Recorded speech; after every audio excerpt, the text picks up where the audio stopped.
La crisis mundial nos obliga a cuestionarnos muchas cosas. Entre ellas, todos los métodos aceptados, principalmente los económicos y políticos.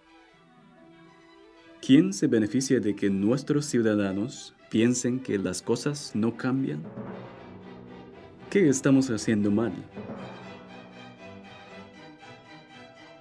¿Existe algún método que garantice un cambio verdadero? Si queremos realmente empezar a crear soluciones, es momento de hacer un cambio de paradigma, de pensar diferente a lo que hemos venido pensando. O mejor dicho, dejar de pensar en esa estructura errónea que, de alguna forma y en algún momento, se nos inculcó e hizo creer que era cierta.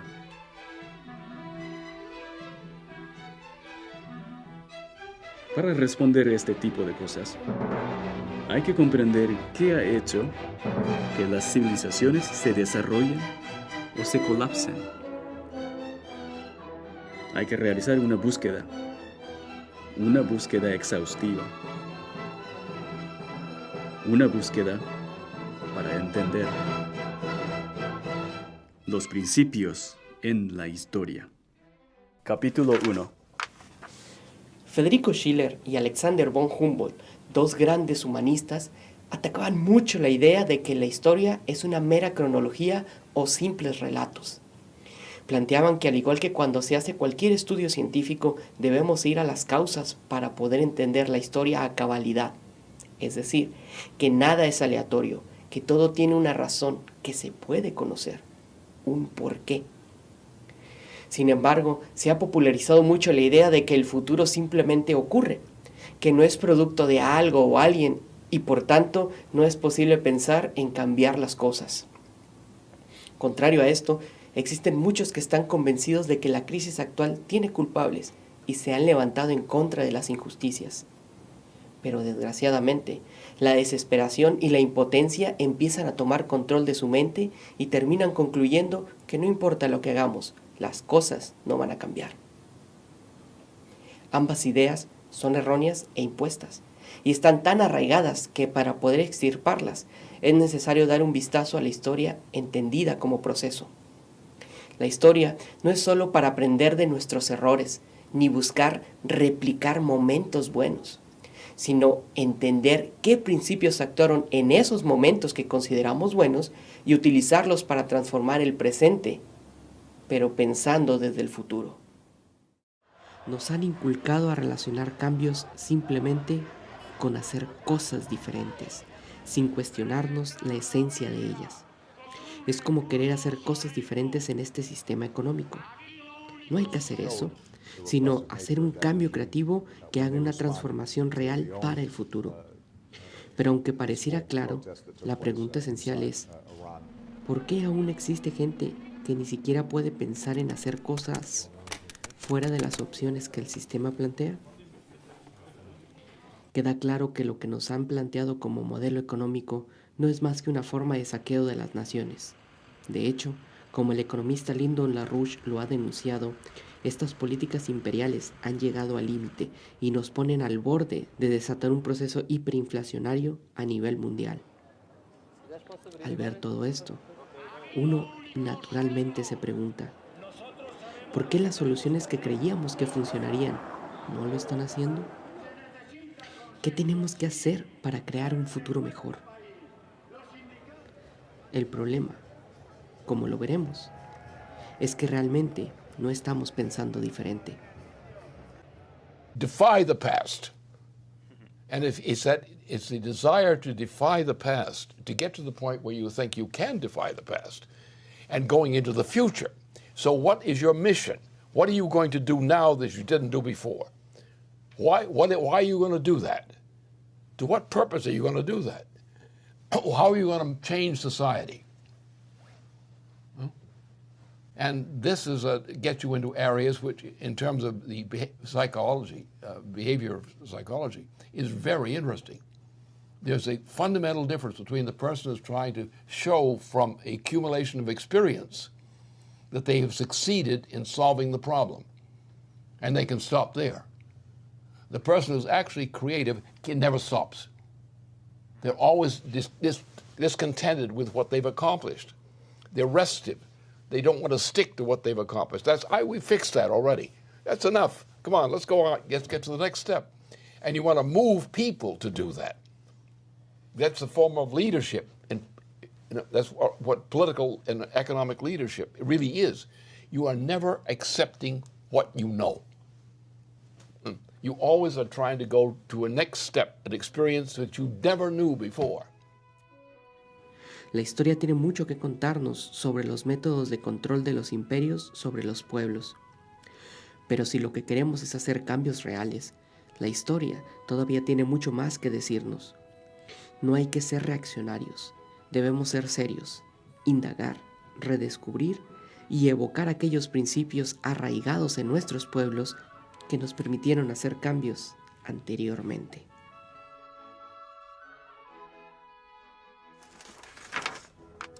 Como he dicho hace poco, mis ojos fueron, entre otras cosas, testigos un día de que estando los despojos de un pobre hombre muerto de tal enfermedad arrojados en la vía pública y tropezando con ellos dos puercos, y como según su costumbre, se agarrasen y le tirasen de las mejillas primero con el hocico y luego con los dientes.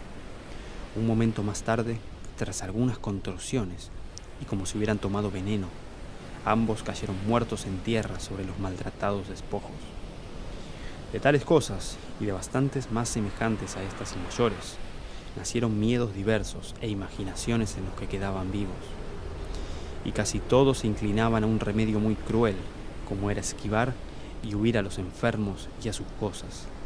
Y haciéndolo, cada uno creía que conseguía la salud para sí mismo. Un hermano abandonaba al otro, y el tío al sobrino, y la hermana al hermano, y muchas veces la mujer a su marido. Y lo que mayor cosa es, y casi increíble, los padres y las madres a los hijos. Durante el siglo XIV, en casi todo el mundo conocido en aquel entonces, ocurrió un periodo trágico tan crudo que después se le llamó el oscurantismo. Este periodo fue producto de medidas de saqueo implementadas por la oligarquía financiera imperante en aquel momento, la cual estaba centrada en la ciudad de Venecia. Desde la caída del Imperio Bizantino, Venecia se convirtió en el centro del poder económico financiero. Sus bases no eran muy diferentes a las de cualquier imperio en la historia. Un imperio no es una nación como tal, sino una oligarquía sin patria, con un fin común. Ellos controlan. Controlan la moneda, el comercio, los préstamos y así, la política y la vida de los demás. Basados en la filosofía monetaria, erigieron un imperio financiero tan grande que casi dominaban la economía y sometían la política de los reinos. El rey de Inglaterra llegó a estar endeudado con el sistema bancario veneciano, específicamente con la Casa Bardi, que era el banco más importante del mundo. Al no poder pagar un préstamo, primero puso como garantía toda la producción de lana del reino, para así poder acceder a un nuevo préstamo, además de aceptar aumentar los intereses de deuda y aplicar ciertas recomendaciones políticas. Posteriormente, ante un enorme crecimiento de la deuda, de nueva cuenta no pudo volver a pagar, y esta vez puso como garantía todos los barcos y así continuó. Esto es un proceso que nunca termina hasta que todo estalla. Pues en la especulación financiera, el asunto es que los valores de los papeles son ficticios y pueden llegar a valer 100, 500 o hasta 1000%, pero la capacidad física de una nación solo puede colapsarse al 100%. Como ves, este método de usura de la oligarquía no ha cambiado mucho. Esa era la dinámica con la cual prestaban a las principales familias o reinos, y por medio de endeudarlos, los controlaban a tal grado que los reyes terminaban pagando con sus propios hijos, casándolos con miembros de esas familias. Pero definitivamente,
La crisis mundial nos obliga a cuestionarnos muchas cosas. Entre ellas, todos los métodos aceptados, principalmente los económicos y políticos. ¿Quién se beneficia de que nuestros ciudadanos piensen que las cosas no cambian? ¿Qué estamos haciendo mal? ¿Existe algún método que garantice un cambio verdadero? Si queremos realmente empezar a crear soluciones, es momento de hacer un cambio de paradigma, de pensar diferente a lo que hemos venido pensando. O mejor dicho, dejar de pensar en esa estructura errónea que, de alguna forma y en algún momento, se nos incluye. Razón que se puede conocer, un porqué. Sin embargo, se ha popularizado mucho la idea de que el futuro simplemente ocurre, que no es producto de algo o alguien y por tanto no es posible pensar en cambiar las cosas. Contrario a esto, existen muchos que están convencidos de que la crisis actual tiene culpables y se han levantado en contra de las injusticias. Pero desgraciadamente, la desesperación y la impotencia empiezan a tomar control de su mente y terminan concluyendo que no importa lo que hagamos, las cosas no van a cambiar. Ambas ideas son erróneas e impuestas, y están tan arraigadas que para poder extirparlas es necesario dar un vistazo a la historia entendida como proceso. La historia no es solo para aprender de nuestros errores, ni buscar replicar momentos buenos, sino entender qué principios actuaron en esos momentos que E hizo creer que era cierta.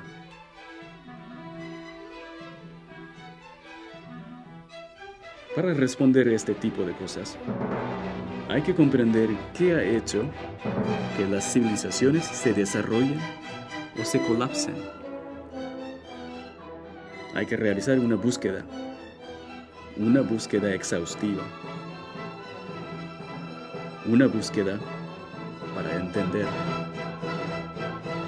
los principios en la historia. Capítulo 1. Federico Schiller y Alexander von Humboldt, dos grandes humanistas, atacaban mucho la idea de que la historia es una mera cronología o simples relatos. Planteaban que al igual que cuando se hace cualquier estudio científico, debemos ir a las causas para poder entender la historia a cabalidad. Es decir, que nada es aleatorio, que todo tiene una razón que consideramos buenos y utilizarlos para transformar el presente, pero pensando desde el futuro. Nos han inculcado a relacionar cambios simplemente con hacer cosas diferentes, sin cuestionarnos la esencia de ellas. Es como querer hacer cosas diferentes en este sistema económico. No hay que hacer eso, sino hacer un cambio creativo que haga una transformación real para el futuro. Pero aunque pareciera claro, la pregunta esencial es, ¿por qué aún existe gente que ni siquiera puede pensar en hacer cosas fuera de las opciones que el sistema plantea? Queda claro que lo que nos han planteado como modelo económico no es más que una forma de saqueo de las naciones. De hecho, como el economista Lyndon LaRouche lo ha denunciado, estas políticas imperiales han llegado al límite y nos ponen al borde de desatar un proceso hiperinflacionario a nivel mundial. Al ver todo esto, uno naturalmente se pregunta, ¿por qué las soluciones que creíamos que funcionarían no lo están haciendo? ¿Qué tenemos que hacer para crear un futuro mejor? El problema, como lo veremos, es que realmente no estamos pensando diferente. Defy the past. And it's the desire to defy the past, to get to the point where you think you can defy the past, and going into the future. So what is your mission? What are you going to do now that you didn't do before? Why are you going to do that? To what purpose are you going to do that? How are you going to change society? And this is gets you into areas which, in terms of the psychology, behavior psychology, is very interesting.